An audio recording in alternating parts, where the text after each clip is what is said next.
napaka-excited nyo na magsimula kayo ng inyong motor shop business? Yung napakasaya nyo habang sinisimulan nyo ang inyong pangarap na motor shop business? At pagkatapos ng ilang buwan, ilang taon, ay nagsisihan na at nagsumbatan pa. Kaya ito po mga ka-antrip ang dalawang bagay na isishare ko sa inyo ang pinakawag na wag nyong gagawin kung kayo ay magsisimula ng motor shop business, kung ayaw nyong mauwi kayo sa pagkalugi, pagsara at pagsumbatan sa huli. Hello mga ka-antrip, good evening po sa ating lahat. Welcome back again to our channel. Kumusta po kayo? Mayroon po akong dalawang bagay na isishare sa inyo. Ang madalas po itong tinatanong at kinukonsulta bilang may karanasan na dito sa motor shop business. Disclaimer lang, hindi po ako eksperto, hindi po ako super magaling. Ang ibabahagi ko po sa inyo ngayon ay karanasan ko lang po at base doon sa mga nakakausap nating mga ka-antrip natin na dumulog or nag-share ng mga ganitong problema pagdating sa huli at sa dulo ng nagsimulang masaya at excited na magsisimula sana ng kanilang motor shop business. Ano ba itong dalawang bagay na wag nyo pong gagawin kung kayo ay magsisimula sa motor shop business? Napakarami pong mga gustong magsimula ng motor shop business, lalong-lalo na yung mga OFW.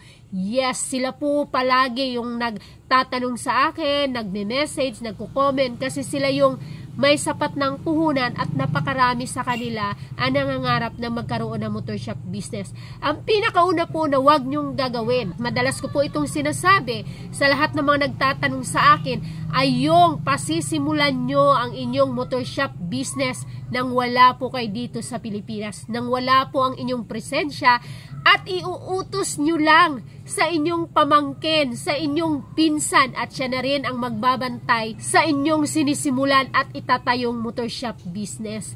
Yes mga ka-antrip, wag na wag nyo pong gagawin yon kasi po magkaiba po yung ikaw mismo na may-ari na nangarap na bumuo ng plano at may plano sa kinabukasan ng iyong negosyo ang magsisimula nito. Simula sa pagkuha ng permit, sabihin na natin na hindi ikaw maglalakad pero nandyan ka. Ikaw ang nagbibigay ng instruction. Ikaw yung bubuo ng structure ng iyong tindahan. Ikaw yung magdidetalye ng mga bagay-bagay kung paano mo siya i-display, kung paano ba yung mga produkto mo, ano ba yung mga dapat mong unahin at huwag mong iasa doon sa sinasabi mong ipapamanage mo, pababantayin mo. Kasi sila, pwedeng pagkatapos na nung binigay mong task sa kanila, hanggang doon lang yon.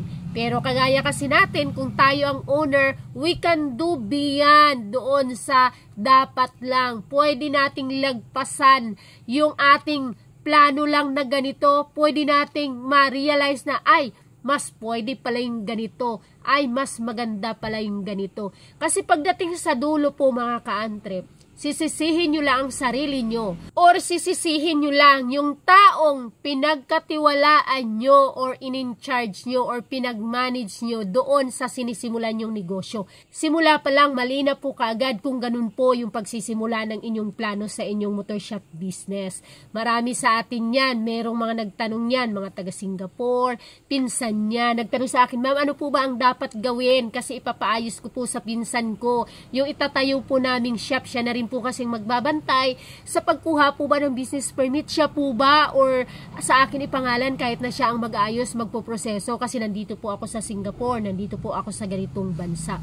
Huwag niyo pong gagawin yon, masasayang po ang inyong kapital. Okay lang sana kung pangmalaitan lang. Pero kung pangmaliitan lang po, may tendency din po kasi na hindi siya mag-progress. Baka mauwi doon sa paatras siya imbis na pasulong. Kung ganun po at gustong-gusto niya na talaga, mag-make ng choice talaga. Sabi nga, you cannot serve two masters at the same time.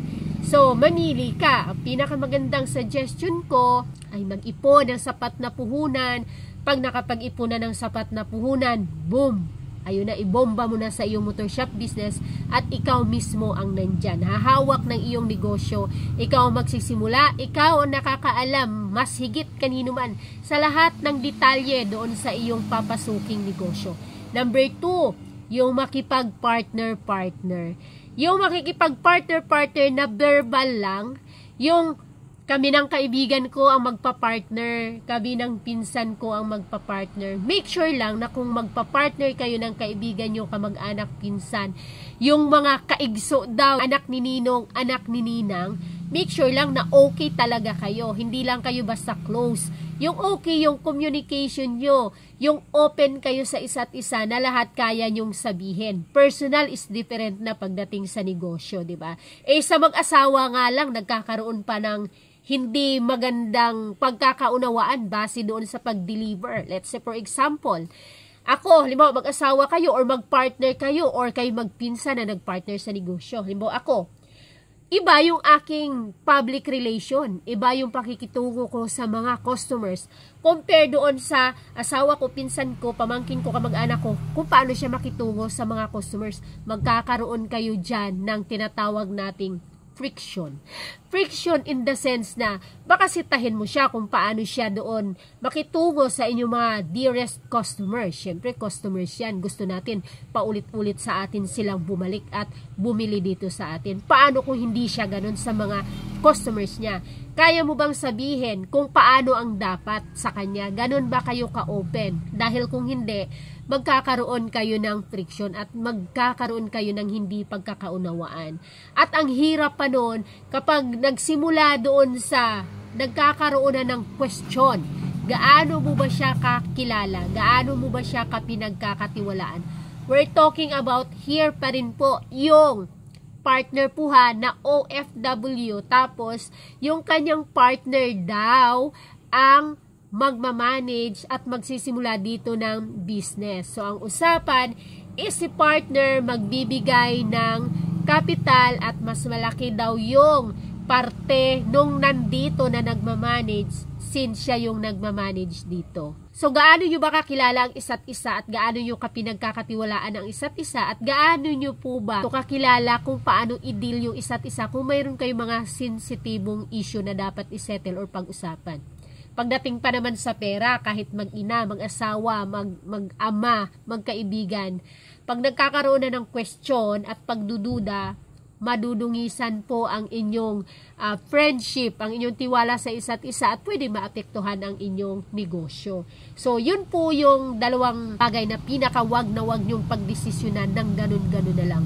Why not hindi ikaw? Hintayin mo na lang na mag-retired ka, hintayin mo na lang na mag-settled ka at ikaw na lang mismo. Pero pwede pa rin yun, pero beware doon sa mga nabanggit ko po. Kasi merong nag-ano sa atin yan, merong nagtanong sa atin yan na kung pwede daw gano'n, nasa ibang bansa pa kasi siya, so yung kaibigan niya na magiging kapartner niya sa business na ito, yun ang magmamanage. So, hindi ko kinu-question yung iyong pagkakaibigan. Yun lang yung mga pros and consequences na dapat aware po kayo sa pwedeng mangyari. Dapat po ay talagang makilala nyo ang isa't isa para walang sisihan, walang dudahan, walang masisirang pagkakaibigan sa dulo. Kaya ang pinaka-the best na suggestion ko dyan ay dapat gumawa kayo ng kontrata talaga. Kasi hindi biro po talaga yung bibitawan yung pera. Let's say, for example, lalagak yung isa, may 500,000, yung isa 300,000. Na pagdating sa kitaan, ano ba ang dapat? Dapat malinaw doon sa inyong kontrata, sa inyong pinag-usapan. Dapat may pipirmahan talaga kayo na detalyado. Kasi mamaya sa dulo, hindi yun na pag-usapan, hindi fix doon. Wala kayong pinirmahan na dapat pala sa'yo mas malaki kasi mas malaki ang kapital mo. Sabihin naman niya, malaki ang kapital mo pero ako nagmamanage dito, ako ang nagsasakripisyo, ako lahat. So dapat ganun din sa akin, dapat pantay tayo. So, dapat malinaw po yun.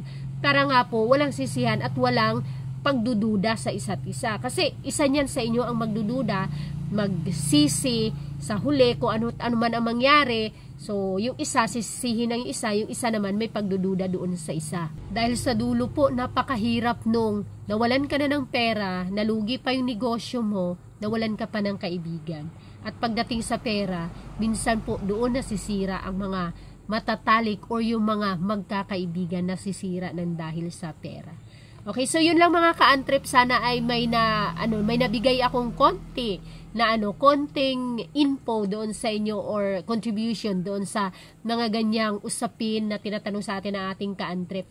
So for more videos like this, sa mga hindi pa nakapag-subscribe, please pa-subscribe na rin po at i-reach po natin ang 100,000 subscribers this 2025.